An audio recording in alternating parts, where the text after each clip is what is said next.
토트넘에서 벗어나야 성공할 수 있다는 주장이 다시 한번 입증되었습니다. 경질된 주제 무리뉴 감독과 주전 선수 에릭 라멜라와 브라이언 힐이 토트넘을 떠나 성공 가도를 달리고 있기 때문입니다. 한편 토트넘은 여전히 공중분해가 진행되고 있으며 레비 회장은 감독도 정해지지 않은 상황에서 마음에 드는 선수 영입에 박차를 가하고 있으며 팬들의 퇴진 시위에 대한 대응도 부족한 상황입니다. 이에 따라 토트넘에서 벗어나야 성공할 수 있다는 주장이 힘을 얻고 있는데 토트넘의 현재 상황과 손흥민에 관한 소식을 자세히 살펴보겠습니다. 토트넘에게는 공중분해가 진행되는 등 항상 안 좋은 소식만 있지는 않았습니다. 맨체스터 유나이티드 인수를 준비하던 카타르 자본이 차선책으로 토트넘을 선택한 것이 그 예입니다. 영국 데일리 익스프레스는 셰이크 자신의 카타르 자본이 메뉴 인수가 실패할 경우 토트넘으로 시선을 돌릴 것이라고 보도했습니다.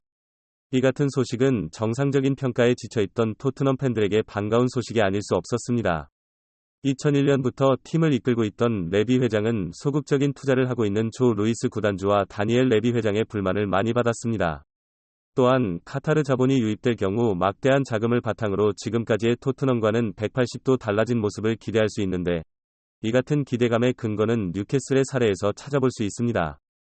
뉴캐슬은 올 시즌 16승 11무 4패로 현재 리그 3위를 달리고 있습니다. 만약 토트넘이 카타르 자본에 인수되면 뉴캐슬의 성공 사례를 꿈꿀 수 있을 것입니다. 다만 토트넘에게는 언제나 골칫거리인 레비가 이번에도 걸림돌이 될 예정입니다. 토트넘은 2020년 말에도 매각할 기회가 있었으나 이를 놓치고 말았습니다. 레비 회장의 반대로 무산됐던 경험이 있었습니다. 그러나 영국 축구 인사이더인 루이스가 소유하고 있는 투자그룹 애닉은 토트넘 클럽의 50%를 유지하고 나머지 50%를 매각하려 했습니다. 구단의 총 가치는 16억 파운드로 평가되었지만 레비 회장은 의사결정과 전략에 대한 발언권을 잃기 싫어서 매각을 거절하고 투자자들이 철수하는 결과를 초래했습니다. 그래서 이번에도 충분히 거절할 가능성이 있다는 분석이 많으며 매각이 이뤄져도 손흥민에게 대우가 달갑지 않을 것이란 주장도 있습니다. 다양한 원인 중 가장 큰 이유는 손흥민의 나이인데 그는 현재 32세로 축구선수 평균 수명이 현대의학의 발달로 점차 늘어나는 추세입니다. 그러나 그래도 축구 경력이 남아있을 것이므로 토트넘의 매각이 성사된다 하더라도 리빌딩에 상당한 시간이 소요될 것입니다. 만약 손흥민이 우승컵을 목표로 하고 있다면 반드시 이번 이적 시장에서 우승하는 선수들과 함께 팀을 이끌어 나가야 할 것입니다. 유로파리그 준결승 2차전에 서합작골을 만들어낸 브라이언 힐과 라멜라가 그 주인공으로 나왔는데 라멜라는 2013년 토트넘으로 이적했지만 손흥민과의 주전 경쟁에서 밀렸고 잦은 부상으로 8시즌 만에 세비야로 이적하게 되었습니다. 당시 토트넘은 라멜라를 보내는 동시에 2,500만 유로를 들여 브라이언 힐을 임대했는데 라멜라와 마찬가지로 힐 역시 토트넘에서 자리 잡지 못하고 이번 시즌 다시 세비야로 임대 복귀하게 되었습니다. 결국 유로파리그 4강전에서 라멜라를 대신해서 토트넘으로 떠났던 힐이 돌아오며 두 선수는 결승골을 합작하며 세비야를 결승 무대에 오르게 되었습니다. 이로써 무리뉴와 라멜라 그리고 브라이언 힐까지 토트넘을 벗어난 세 사람이 결승 무대를 밟은 것입니다. 토트넘을 떠난다고 해서 반드시 우승할 수 있다는 것은 아니지만 토트넘이 우승을 차지하는 것은 분명히 쉽지 않을 것이라고 주장했습니다. 이 같은 소식에 토트넘 팬들은 농담처럼 말하지만 실제로 자주 일어나고 있는 일입니다. 미국과 선수를 아무리 바꿔도 토트넘의 성적은 바뀌지 않고 있다. 변함없이 자리를 차지하고 있는 사람이 있기 때문인데 바로 레비 회장입니다. 레비가 회장 자리에 버티고 있는 이상 토트넘은 앞으로도 우승할 수 없을 것입니다. 이번 카타르 자본 역시 별로 기대가 안 되는 이유는 레비가 있기 때문입니다. 한편 손흥민을 향한 빅클럽들의 관심은 여전히 뜨거웠는데요. 리버풀과 맨시티 그리고 뉴캐슬 등이 여전히 많은 관심을 보냈는데 특히 최근 바이에른 뮌헨의 움직임이 예사롭지 않습니다. 주요 측면 자원인 사디오 마네를 처분할 계획을 발표했기 때문인데요. 영국 덕선은 투헤 감독이 다음 시즌에 새로운 9번 공격수를 원한다며 마네를 내보내고 새로운 선수 영입에 나설 것이라고 전망했습니다.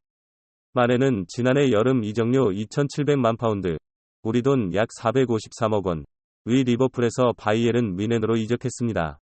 그러나 시즌 중반 부상학제로 이탈하며 제 기량을 보여주지 못했고 맨체스터 시티와의 챔피언스리그 경기를 마친 뒤 라커룸에서 같은 팀의 동료인 그로이 자네를 폭행하며 논란을 일으켰습니다.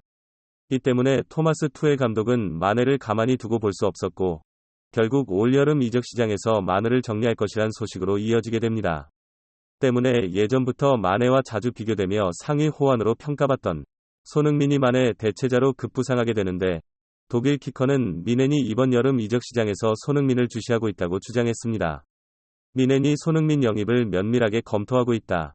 그들은 팀 분위기를 망친 사디오 마네를 결국 처분하기로 결정했으며 그로 인한 공백을 손흥민으로 채울 예정입니다. 손흥민은 마네가 리버풀에서 활약하던 시절부터 이미 한 계단 높은 수준으로 평가받았으며 왕성한 체력을 바탕으로 상대 수비의 뒷공간을 허무는 침투 능력과 박스 바깥에서 날아오는 알고도 막을 수 없는 가마차기가 특징입니다. 공격적인 강점이 뚜렷한 손흥민은 현재 토트넘에서 수비에 전념하고 있으며 토트넘은 현재 감독과 단장을 찾아 나섰지만 아직까지 진전됐다는 소식이 들려오지 않고 있기에 미넨의 구애는 손흥 상당히 매력적인 제안이 될 수 있을 것이라고 전했습니다. 또한 손흥민은 토트넘에서 수비적인 전술에 시달렸던 만큼 만약 이적을 고려하게 된다면 감독과 전술이 이적에 많은 영향을 미칠 것이란 전망이 많은데요. 때문에 손흥민에게 관심을 드러낸 투헤 감독이 어떤 전술을 선호하는지 관심이 모였습니다. 이는 투헤 감독의 과거 인터뷰를 살펴보면 알 수 있었습니다. 그는 인터뷰에서 내게 영향을 준 팀은 루이스 판을 감독이 이끌던 아약스와 카를로 안첼로티가 지휘하던 AC 밀란, 그리고 아르센 벵거와 함께한 아스널이다. 감독이 아닌 선수 시절에 TV로 지켜보았지만 그 팀은 무언가 다른 걸 가지고 있었다. 공격적인 부분에 집중했고 공을 가지고 기회를 만드는 데 집중했습니다. 무엇보다 수동적이지 않았다. 나는 그런 부분을 좋아했었다며 공격에 집중한 전술에 많은 감명을 받았다고 설명했습니다. 투헤 감독의 이 같은 인터뷰는 손흥민과의 시너지를 기대하게 만들었는데 과연 손흥민이 올 여름 이적 시장에서 토트넘을 벗어날 수 있을지 귀추가 주목되고 있습니다.